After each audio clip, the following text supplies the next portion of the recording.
ഐവ silks, Kasaragod, Kanhangad, Mangalore. രാജ്യത്ത് 10 ലക്ഷം പേർക്ക് തൊഴിൽ നഷ്ടപ്പെടാൻ വേണ്ടി പോവുകയാണ്.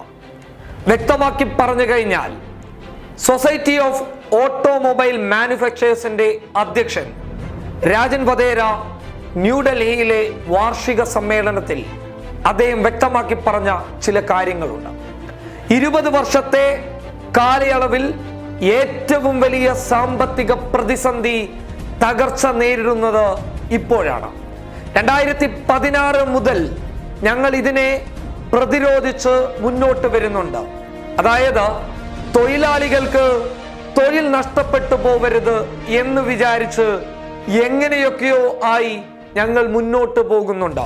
പക്ഷേ ഞങ്ങൾക്ക് അതിനെ പ്രതിരോധിച്ച് നിർത്താൻ വേണ്ടി സാധിക്കുന്നില്ല.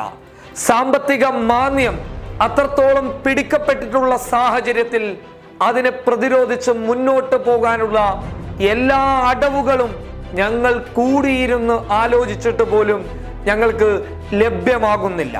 അദ്ദേഹം വ്യക്തമാക്കി പറയുന്നുണ്ട്, GSTയുടെ കടന്നുവരലിലൂടെ രാജ്യം വലിയ രീതിയിൽ തകർച്ചയിലേക്ക് പോയിരിക്കുകയാണ്. നോട്ട് നിരോധനത്തിലൂടെ രാജ്യം നേരിട്ട പ്രതിസന്ധി GSTയിലൂടെ ഒന്നുകൂടി അതിനെ കടുപ്പിച്ചു എന്നാണ് രാജൻ വധേര പറയുന്നുള്ളത്. ഈ പ്രതിസന്ധിയെ ഞങ്ങൾക്ക് നേരിടാൻ വേണ്ടി സാധിക്കുകയില്ല. അതുകൊണ്ട് രാജ്യത്തെ ഓട്ടോമൊബൈൽ വ്യവസായം ഏകദേശം 10 ലക്ഷം പേരുടെ തൊഴിൽ നഷ്ടപ്പെടുത്താൻ പോവുകയാണ്. കാരണം സാമ്പത്തിക പ്രതിസന്ധിയാണ്. ഞങ്ങൾക്കൊന്നും ചെയ്യാൻ വേണ്ടി സാധിക്കുകയില്ല. കേന്ദ്രത്തോട് കേണപേക്ഷിച്ച് പറയുന്നുണ്ട് GST കുറക്കുക എന്ന്. വാഹനങ്ങൾ വാങ്ങാൻ ആരും താല്പര്യപ്പെടുന്നില്ല. GST കുറയുമെന്ന് പ്രതീക്ഷിച്ചുകൊണ്ട് വലിയ തുകകളാണ് ഇന്ന് വാഹനങ്ങൾക്കുള്ളത്. ഒപ്പം ആർക്കും വായ്പകൾ ലഭ്യമാകുന്നില്ല. കാർഷിക പ്രതിസന്ധി രാജ്യത്തെ ഓട്ടോമൊബൈൽ വ്യവസായത്തെ വരെ ബാധിച്ചു എന്നുള്ളതാണ് രാജൻ വധേര വളരെ സങ്കടത്തോടു കൂടി ന്യൂഡൽഹിയിലെ വാർഷിക സമ്മേളനത്തിൽ പറഞ്ഞിട്ടുള്ളത്. നരേന്ദ്രമോദിയും നിർമ്മല സീതാരാമനും ഒക്കെ കണ്ണു തുറന്ന് കാത് കൂർപ്പിച്ച് കേൾക്കേണ്ട വാക്കുകളായിരുന്നു അത്. ഓട്ടോമൊബൈൽ മേഖലയുടെ അധ്യക്ഷനാണ് പറയുന്നത് ഞങ്ങൾക്ക് ഇനി നിലനിൽപ്പില്ല എന്ന്.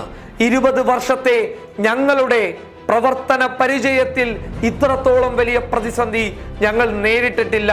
ഇത് ഞങ്ങളുടെ കൈകളിൽ നിൽക്കുകയില്ല എന്നാണ് അദ്ദേഹം പറഞ്ഞിട്ടുള്ളത്. എന്നാൽ നരേന്ദ്രമോദി ആവട്ടെ രാജ്യത്തെ വ്യവസായ മേഖലകളൊക്കെ തകർന്നു പോകുന്ന സമയത്ത് പോലും 7100 കോടി രൂപ റഷ്യക്ക് വായ്പയായി നൽകുന്നുണ്ട്. ലോകരാജ്യങ്ങൾക്ക് മുന്നിൽ ഇന്ത്യ പട്ടിണിയിലല്ല എന്ന് തെളിയിക്കാനുള്ള നരേന്ദ്രമോദിയുടെ സൈക്കോളജിക്കൽ മൂവ് എത്രത്തോളമാണ് ഈ ഭരണകൂടത്തിന്റെ ഏറ്റവും ദയനീയമായിട്ടുള്ള മുഖം കാണിച്ചു തരുന്നത് എന്ന് നമുക്ക് വ്യക്തമായി മനസ്സിലാകുന്നുണ്ട്.